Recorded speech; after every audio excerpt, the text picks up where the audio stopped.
Assalamualaikum warahmatullahi wabarakatuh. Salam bela negara. Perkenalkan, nama saya Gatot Imam Gunadi. Pada kesempatan ini, izinkan saya memaparkan tugas kelompok mata kuliah Manajemen Industri Pertahanan. Dalam tugas ini, kami membahas mengenai analisis ketersediaan Breskap sebagai bahan baku munisi guna kemandirian industri pertahanan. Kelompok kami merupakan kelompok B yang beranggotakan Ari Lestari, Gatot Imam Gunadi, Kasim, Mala Utami, Manan, dan Salsa Ayuning Tias.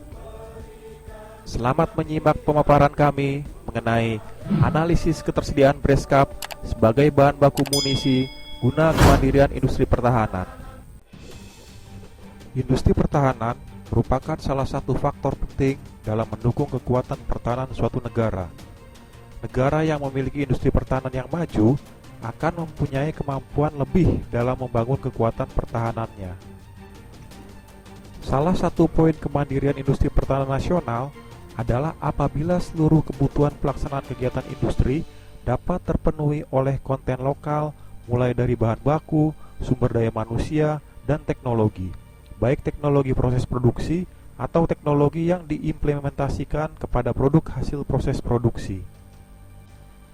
Kemandirian bahan baku dalam negeri untuk pemenuhan proses produksi alutsista sebagai bentuk penyelenggaraan kegiatan kemandirian industri pertahanan nasional sangatlah penting.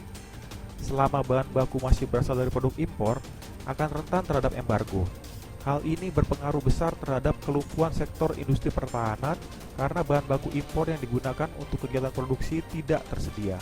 Hal ini dapat diatasi dengan mempersiapkan industri nasional, baik BUMN maupun BUMS, untuk mulai memproduksi bahan baku yang digunakan untuk produksi alutsista.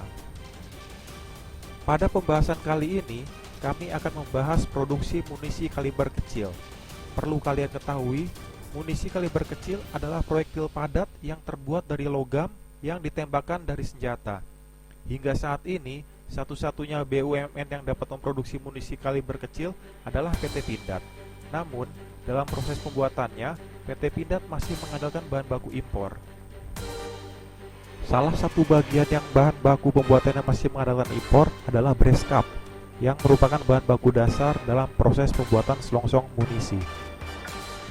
Industri pertahanan memiliki dasar hukum yang bisa memperkuat posisinya dalam operasi, pembuatan, pengembangan, dan lain hal yang dibutuhkan oleh negara untuk bisa memajukan dan memandirikan industri pertahanan dalam negeri. Dasar hukum tersebut termaktub dalam Undang-Undang Republik Indonesia Nomor 16 Tahun 2012 tentang Industri Pertahanan Pasal 3 dan Pasal 4. Berikut ini isi Undang-Undang Republik Indonesia Nomor 16 Tahun 2012 tentang Industri Pertahanan Pasal 3 dan Pasal 4. Dasar Hukum Industri Pertahanan Pasal 3 A. Mewujudkan industri pertahanan yang profesional, efektif, efisien, terintegrasi, dan inovatif. B. Mewujudkan kemandirian pemenuhan alat peralatan pertahanan dan keamanan. C. Meningkatkan kemampuan memproduksi alat peralatan pertahanan dan keamanan, jasa pemeliharaan yang akan digunakan dalam rangka membangun kekuatan pertahanan dan keamanan yang handal. Pasal 4 A. Memperkuat industri pertahanan. B. Mengembangkan teknologi industri pertahanan yang bermanfaat bagi pertahanan, keamanan, dan kepentingan masyarakat. C. Meningkatkan pertumbuhan ekonomi dan penyerapan tenaga kerja. D. Memandirikan sistem pertahanan dan keamanan negara. E. Membangun dan meningkatkan sumber daya manusia yang tangguh untuk mendukung pengembangan dan pemanfaatan industri pertahanan. Di awal video telah dijelaskan apa yang dimaksud munisi kaliber kecil. Pada kesempatan ini, kami akan membahas lebih lanjut apa yang dimaksud dengan munisi dan bagian-bagian pada munisi. Munisi ini biasa digunakan sebagai bekal pokok oleh hampir seluruh pasukan yang dipersenjatai baik yang beralas pendek maupun panjang, serta dimulai dari kaliber 9 mm, 5,56 mm, 7,62 mm sampai dengan 12,7 mm. Saya akan sedikit menjelaskan tentang munisi kaliber kecil. Munisi kaliber kecil adalah sebuah proyektil padat yang terbuat dari logam yang ditembakkan dari sebuah senjata. Munisi tersebut terdapat 5 bagian, yaitu yang pertama, bagian proyektil atau biasa dikenal dengan timbal. Yang kedua yaitu bagian kelongsong atau biasa yang disebut dengan bras. Bagian yang ketiga yaitu propelan. Bagian yang keempat yaitu rim. Dan bagian yang kelima adalah primer.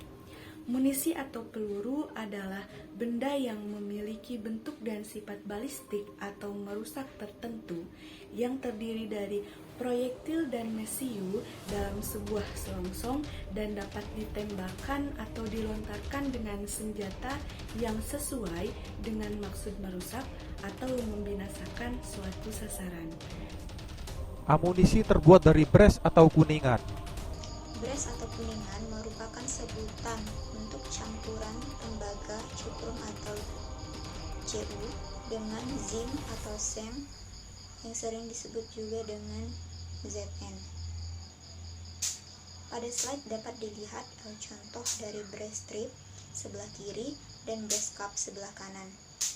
Ada banyak jenis brass berdasarkan jumlah persentase antara cuprum dan zinnya yang sering digunakan dalam proses manufaktur. Yang pertama adalah brass dengan 5-15% zinc atau disebut dengan kelompok zinc rendah. Brass ini memiliki ketahanan korosi yang baik. Kelompok jenis brass ini termasuk brass sebuhan 5% zinc, perunggu komersial 10% zinc, dan brass merah dengan 15% zinc. Yang kedua adalah brass dengan komposisi 20-36% zinc, kelompok atau disebut dengan kelompok zinc menengah. Jenis brass yang termasuk dalam kelompok ini adalah brass rendah 20% zinc, brass peluru 30% zinc, dan brass kuning atau 35% zinc. Yang ketiga adalah brass dengan komposisi 36-40% zinc, atau disebut dengan kelompok zinc tinggi. Brass dengan zinc lebih dari 38% kurang ulet daripada brass peluru dan tidak dapat dilakukan proses pengerjaan dingin. Terdapat perusahaan yang mampu memproduksi kumparan brass strip yang berlokasi di Surabaya. Menurut penelitian yang dilakukan oleh Badan Penelitian dan Pengembangan Kementerian Pertahanan yang saat itu bernama Departemen Pertahanan pada tahun 2002, perusahaan tersebut telah mampu membuat paduan logam CuZn28 atau 28% zinc yang digunakan sebagai bahan baku pembuatan prototipe selongsong munisi kaliber kecil 7,62 mm. Namun, PT Pindad masih mengandalkan brass cap impor untuk memenuhi bahan baku yang digunakan dalam proses produksinya. Perusahaan yang disebutkan di atas telah menjajaki pengadaan dari industri dalam negeri. Namun, disayangkan sampai saat ini belum ada industri dalam negeri yang sanggup menghasilkan plat kuningan brass strip dimaksud sebagai spesifikasi munisi secara konsisten. Dari hasil kajian literatur dan informasi yang diperoleh dari perusahaan, bahwa kendala industri dalam negeri dalam memproduksi plat dimaksud secara garis besar disebabkan oleh belum konsistennya mutu yang dihasilkan, khususnya dalam pencapaian kualitas keuletan atau ductility, yang disebabkan belum tercapainya homogenitas struktur plat kuningan yang dihasilkan. Berikut ini pembahasan sistem archetype, ancaman terhadap industri pertahanan, dan sistem archetype ketersediaan brass cap untuk kemandirian industri pertahanan. Pada kesempatan ini saya akan menjelaskan terkait dengan analisis ketersediaan brass cap sebagai bahan baku munisi untuk mewujudkan kemandirian industri pertahanan.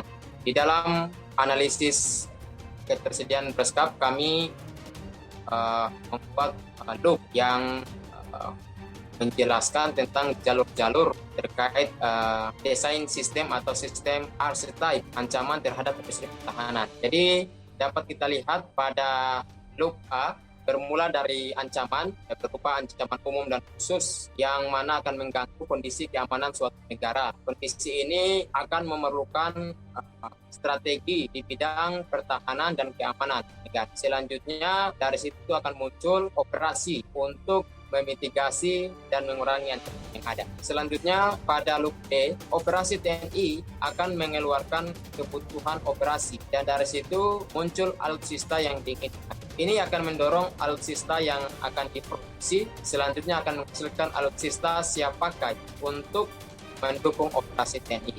Selanjutnya adalah desain sistem atau archetype, ketersediaan berskap untuk kementerian industri pertahanan. Jadi dapat kita lihat pada gambar di mana bermula dari alutsista yang diinginkan, yang mana kita spesifikasi, yang mana alutsista yang diinginkan ini berupa senjata. Selanjutnya dari alutsista yang diinginkan kita spesifikasikan pada kebutuhan akan munisi, yang mana kebutuhan munisi ini akan meningkatkan kebutuhan akan breast strip dan juga breast cap sebagai bahan baku munisi.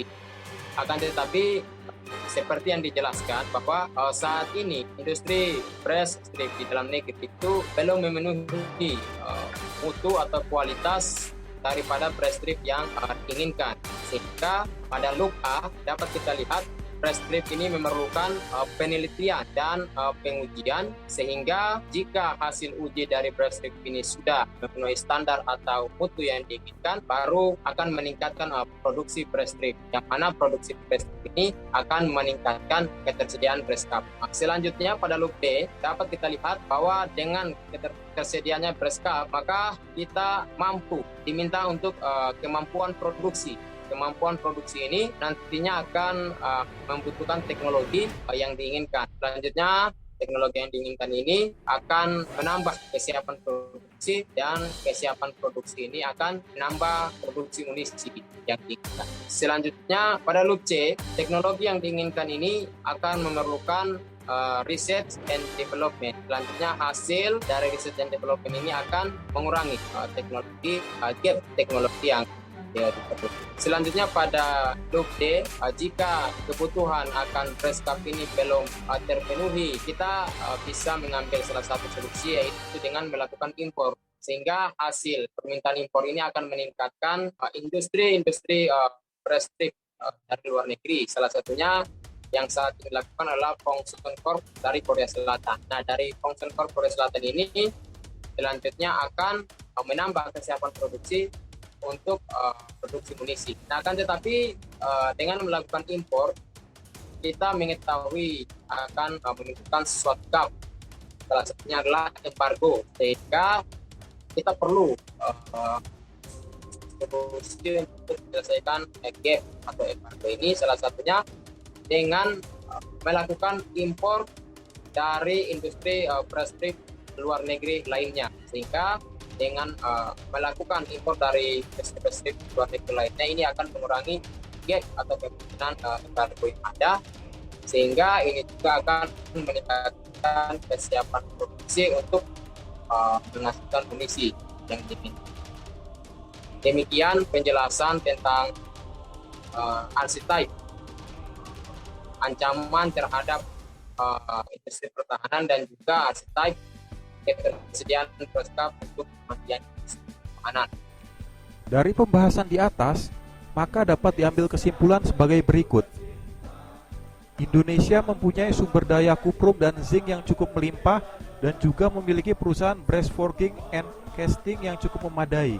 Tetapi ada beberapa indikator yang menjadi faktor penghambat tidak terpenuhinya kebutuhan breast cup dalam negeri, yaitu karena kondisi teknologi, kapasitas, produktivitas, dan kualitas yang berimbas pada peningkatan produksi tidak bisa dilakukan secara signifikan. Dalam produksi munisi, ditemukan kendala dalam memproduksi plat atau breast strip yang belum menemukan titik konsistensi mutu yang dihasilkan, khususnya dalam pencapaian kualitas keuletan atau ductility, yang mana hal tersebut berakar dari belum tercapainya homogenitas struktur plat kuningan yang dihasilkan. Salah satu poin kemandirian industri pertahanan nasional adalah apabila seluruh kebutuhan pelaksanaan kegiatan industri dapat terpenuhi oleh konten lokal. mulai dari bahan baku, sumber daya manusia dan teknologi, baik teknologi proses produksi atau teknologi yang diimplementasikan kepada produk hasil proses produksi.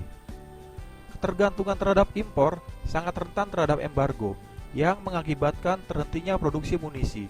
Oleh karena itu, perlunya untuk menganalisis lebih jauh tentang ketersediaan bahan baku Breskap untuk keperluan bahan baku selongsong dalam munisi kaliber kecil. Demikian pemaparan dari kami, semoga kalian semua mendapatkan informasi darinya dan semoga industri pertahanan di Indonesia semakin maju dan mandiri. Akhir kata, kami mengucapkan mohon maaf jika ada kekurangan dan kesalahan. Wassalamualaikum warahmatullahi wabarakatuh. Salam industri pertahanan. Indonesia bisa, Indonesia mandiri, Indonesia jaya. Pertahanan prodiku kecil.